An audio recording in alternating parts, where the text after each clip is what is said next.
This channel does not promote any violent, harmful, or illegal activities. All content provided by this channel is meant for an educational purpose only.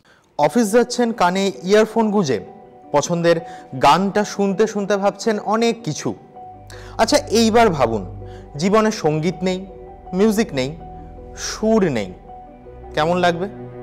খানিকটা এমনই হতে চলেছে আমাদের প্রতিবেশী দেশে। রাষ্ট্রের নাম বাংলাদেশ। এই দেশ তৈরি করেছে একের পর এক বিখ্যাত গায়ক, অতুল প্রসাদ সেন থেকে জেমস, আয়ুব বাচ্চু থেকে রুনা লায়লা, যে দেশের তালিকায় রয়েছে ওয়ারফেজ, আর্টসেল, কাকতালের মতো বিশ্ববিখ্যাত ব্যান্ড। সেই দেশে এইবার ইউনুস প্রশাসন নিয়েছে এমন এক সিদ্ধান্ত, যার জেরে সঙ্গীত চর্চার ভবিষ্যৎ আজ অন্ধকারে। যেখানে একদিকে পশ্চিমবঙ্গের স্কুলে স্কুলে বাধ্যতামূলক হচ্ছে রাজ্য সঙ্গীত, সেখানে কি এমন হলো আমাদের প্রতিবেশী রাষ্ট্রে? কেন ফের উত্তাল হচ্ছে ইউনুস আমলের বাংলাদেশ? আজ বিস্তারিত বলবো আমি, আসাদ মল্লিক। এই সঙ্গীত এবং বিদ্বেষ যে বাংলাদেশে পাশাপাশি বিরাজ করে, তার প্রমাণ সে দেশ আগেও দিয়েছে।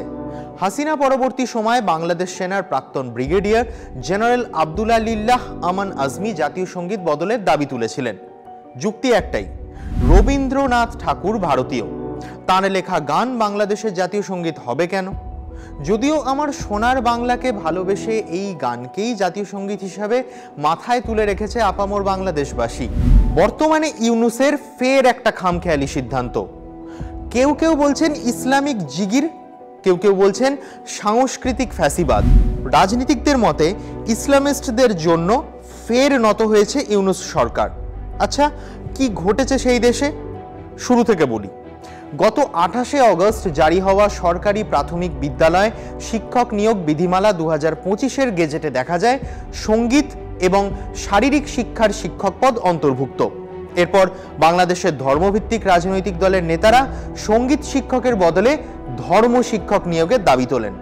গত 2রা নভেম্বর প্রাথমিক এবং গণশিক্ষা মন্ত্রণালয়ের এক সংশোধিত গেজেটে সঙ্গীত এবং শারীরিক শিক্ষার পদ দুটি বাতিল হয়ে যায় হঠাৎই। এ ব্যাপারে সরকারের তরফে আবার একটা ব্যাখ্যাও দেওয়া হয়, যদিও তাতে জনমানসে খুব একটা চিড়ে ভেজেনি। বাংলাদেশের সংবাদ মাধ্যম বলছে, ঢাকা বিশ্ববিদ্যালয় এবং জগন্নাথ বিশ্ববিদ্যালয়ের শিক্ষক শিক্ষার্থীরা এই অদ্ভুত সরকারি সিদ্ধান্তের বিরুদ্ধে বিক্ষোভ শুরু করেছেন। সূত্রের খবর, ইউনুসের অন্তর্বর্তী সরকার এই পদগুলো বাতিল করেছে ইসলামপন্থী সংগঠন হেফাজতে ইসলাম এবং ইসলামী আন্দোলন বাংলাদেশের চাপে। ইউনুস প্রশাসনের মুখপাত্র মাসুদ আখতার খান সেদেশের প্রথম সারির এক সংবাদ মাধ্যমে সাফ জানিয়েছেন যে শিক্ষকের পদ সংখ্যা এতই কম যে এই দুই বিষয়ের কোনো কার্যকর ফল শিক্ষার্থীদের মধ্যে পাওয়া যেত না। বৃহস্পতিবার ঢাকা বিশ্ববিদ্যালয়ের সঙ্গীত, নাটক এবং নৃত্য বিভাগের শিক্ষক শিক্ষার্থীরা অপরাজেয় বাংলা ভাস্কর্যের সামনে জড়ো হয়ে গান গেয়ে এবং স্লোগান তুলে পদ পুনর্বহালের দাবি জানিয়েছেন। অন্যদিকে জগন্নাথ বিশ্ববিদ্যালয়ের শিক্ষার্থীরা স্কাল্পচার স্কোয়ারে মানববন্ধন গড়ে তোলেন। গায়ক শায়ান সকলকে আহ্বান জানান ধর্ম বনাম সঙ্গীতের বিভাজন ঠেকাতে ঐক্যবদ্ধ হতে। শিক্ষা বিশারদরা তো বলেই দিচ্ছেন যে সরকারের এই সিদ্ধান্ত শিশুদের সার্বিক বিকাশে মারাত্মক প্রভাব ফেলবে। তবে কি এই প্রতিবাদ নিয়ে কিছু ভাবছে ইউনুস প্রশাসন? এবার কি তাহলে পুরোপুরি আফগানিস্তানের পথেই এগিয়ে গেল বাংলাদেশ? বাংলাদেশে কি তালিবান শাসনের ছায়া?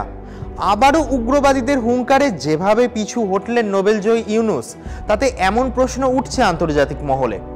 সম্প্রতি সোশ্যাল মিডিয়া ব্যানের মাধ্যমে কণ্ঠরোধ করার অভিযোগ তুলে পথে নেমেছিল জেনজিরা, উত্তাল হয়েছিল নেপাল। বাংলাদেশে সঙ্গীত চর্চা এবং শারীর শিক্ষার টুঁটি টিপে ধরে ফের একই রকম আন্দোলনের ক্ষেত্র তৈরি করছেন না তো ইউনুস?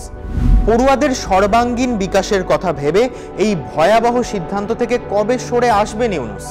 এখন আপাতত সেটার অপেক্ষাতেই আপামর বাংলাদেশিরা।